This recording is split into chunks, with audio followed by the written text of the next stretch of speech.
ఎండ మండుతోంది. ఒక పెద్ద ప్రాజెక్టు పనులు జరుగుతున్నాయి. నలుగురు కూలీలు ఒక భారీ బండరాయిని కదిలించేందుకు ప్రాణం పెట్టి ప్రయత్నిస్తున్నారు. చెమట చిందుతోంది. కానీ ఆ రాయి కదలటం లేదు. వాళ్ల ముఖాలపై చెమట, చేతుల్లో నొప్పి, కళ్లలో అలసట. పక్కనే ఒక వ్యక్తి రాయి మీద కూర్చుని బీడీ కాలుస్తూ కేకవేస్తున్నాడు. తొయ్యండి, తొయ్యండి, వేగంగా!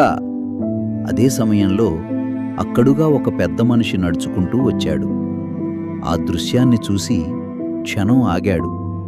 ఆ వ్యక్తిని చూసి మృదువుగా అడిగాడు, ఊరికే అలా అరవటం ఎందుకు? నువ్వు కూడా కాస్త సహాయం చేయొచ్చు కదా?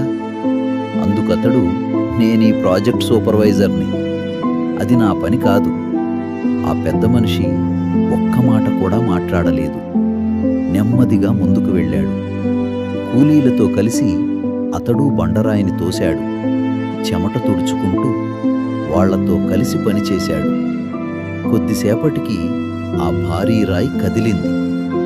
అతడు సూపర్వైజర్ వైపు చూసి నెమ్మదిగా ఇలా అన్నాడు, నా పేరు మోక్షగుండం విశ్వేశ్వరయ్య.